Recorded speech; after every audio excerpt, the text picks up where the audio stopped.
नमस्कार, स्वागत है आपका न्यूज 80 पर। मैं हूं आपके साथ राहुल राणा। दोस्तों, आज मैं कोई ब्रेकिंग न्यूज नहीं बल्कि आपके बीच की चर्चा आपके सामने रखने जा रहा हूं। पश्चिम उत्तर प्रदेश की सियासत से जुड़ी जानकारी जो मेरे पास है और जो आप लोग चर्चा करते हैं उसी पर आज मैं बात करूंगा। पश्चिम उत्तर प्रदेश में जो राष्ट्रीय लोकदल का जनाधार है वो आने वाले दिनों में किस तरह से दिखाई देता है, और जो सवाल अक्सर आप लोग पूछते भी है कि 2027 के विधानसभा चुनाव में राष्ट्रीय लोकदल को बीजेपी के साथ आने से कितनी सीटें मिलेगी, आज मैं उस सवाल पर भी चर्चा करूंगा। और मैंने कुछ पॉइंट निकाले हैं जिनको आप कह सकते हैं राष्ट्रीय लोकदल के सामने बीजेपी के साथ चुनाव लड़ने से 2027 के चुनाव में आ सकती है।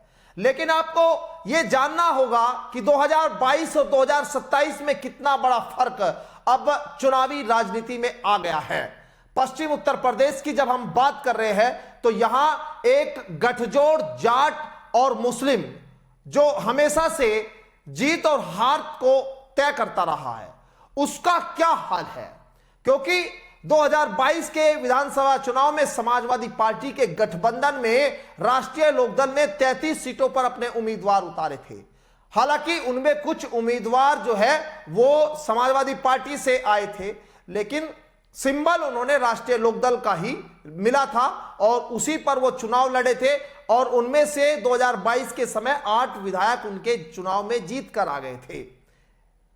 अब उनके पास राष्ट्रीय लोकदल के पास 9 विधायक है, एक एमएलसी भी है, 2 सांसद भी है और स्टेट गवर्नमेंट में मंत्रालय भी है, सेंटर गवर्नमेंट में आज मंत्रालय भी है। तो ये तो फर्क है 2022 की राजनीति में 2027 तक आते आते।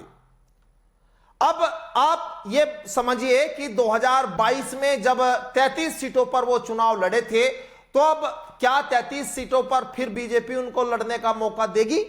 ये सवाल वाजिब सवाल है। सबसे पहला सवाल, इस बार जो है राकेश टिकैत और जयंत चौधरी अलग अलग विचारधारा के साथ है।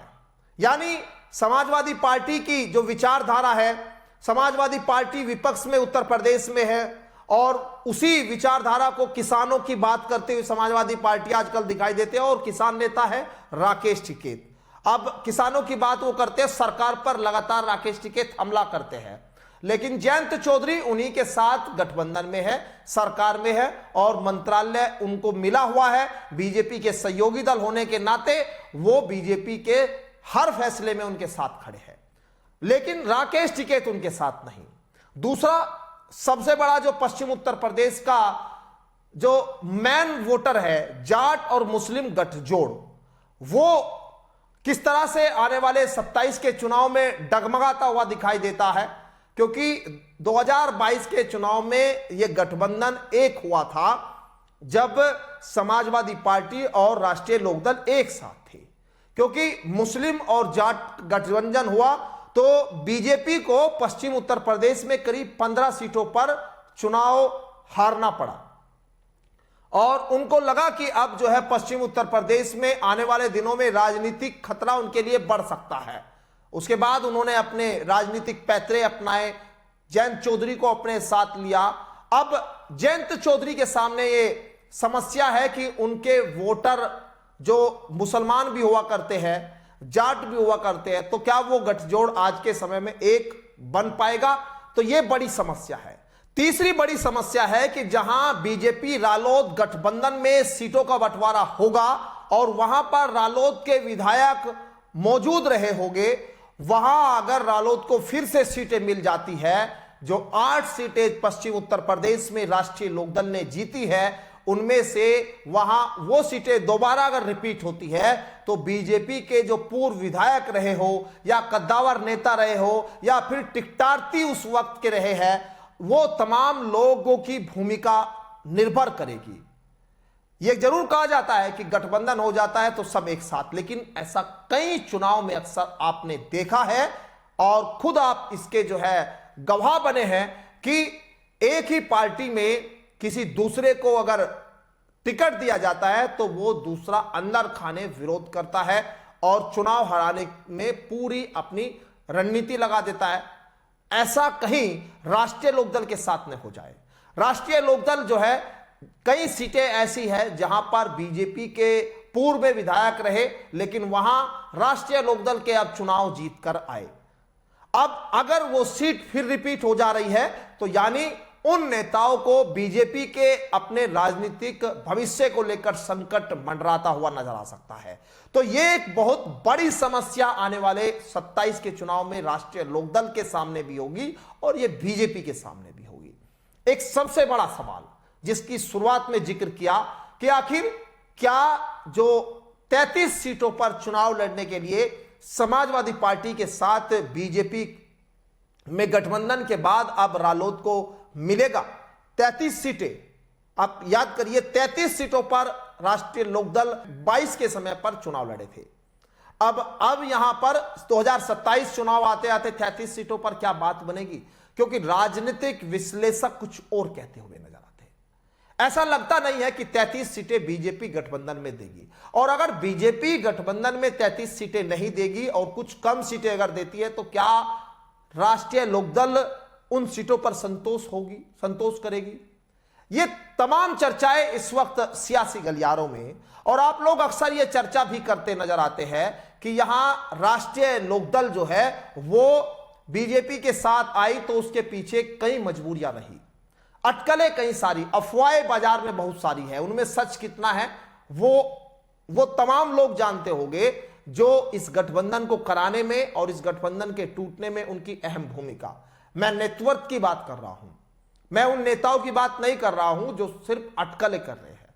खैर, यह भी चीज आप लोग जानते हैं कि इस तरह की चर्चाएं राष्ट्रीय लोकदल जब बीजेपी के साथ गई तो ये चर्चाएं रही कि प्रादेशिक उनकी जो मान्यता थी राष्ट्रीय लोकदल की वो खतरे में आ गई थी, और उसको बचाने के लिए उनको राष्ट्रीय लोकदल को बीजेपी के साथ हाथ मिलाना पड़ा। अटकलें यह भी लगाई गई कि राष्ट्रीय लोकदल के साथ एक कोई ट्रस्ट है और उस ट्रस्ट का हिसाब जो है वो नहीं दे पाए, इसलिए उनको बीजेपी के साथ जाना पड़ा। ये तमाम अटकलें, इनके पीछे का सच हम पूरी तरह हमने नहीं जाना और हमें नहीं मालूम। ये सिर्फ अटकलें हैं जो राजनीतिक चर्चाएं गली मोहल्ले में हुक्के पर बैठकर आप लोग करते हैं।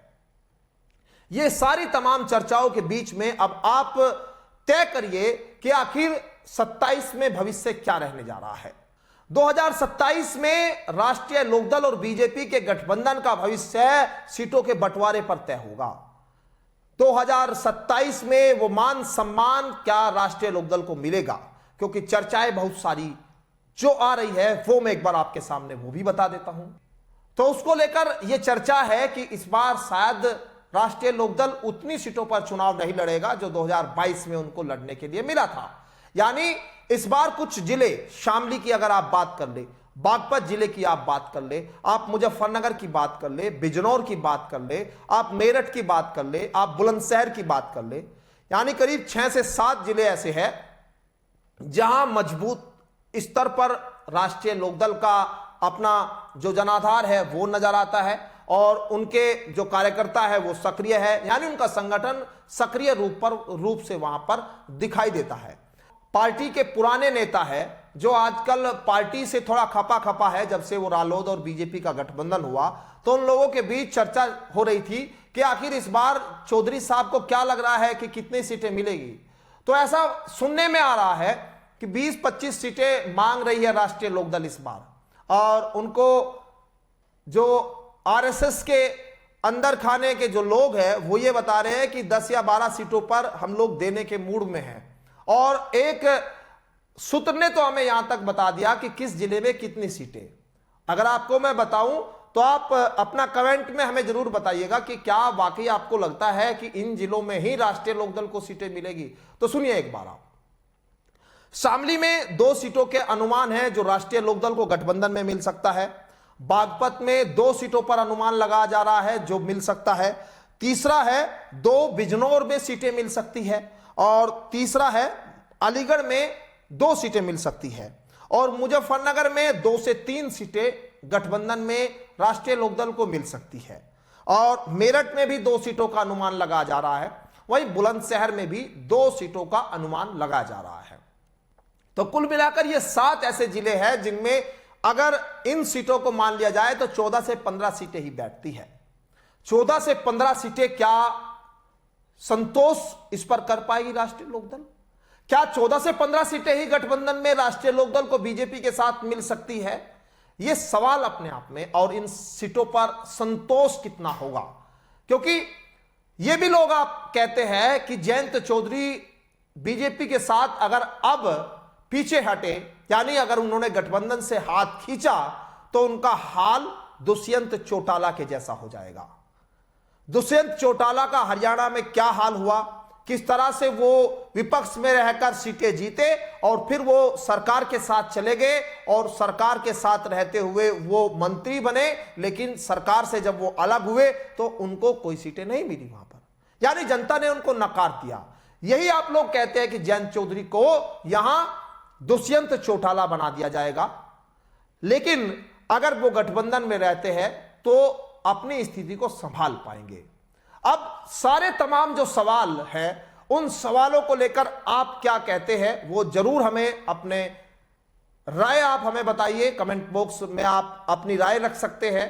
और कितनी सीटों पर राष्ट्रीय लोकदल को चुनाव लड़ना चाहिए, कितनी सीटें यहां मिलनी चाहिए, और क्या जो जाट मुस्लिम गठजोड़ है वो बनता हुआ दिखाई दे रहा है। और जो मैंने 5 पॉइंट आपके सामने रखे, आप इनमें से कितने पॉइंट पर सहमत है वो जरूर आप मुझे बताइए। नमस्कार।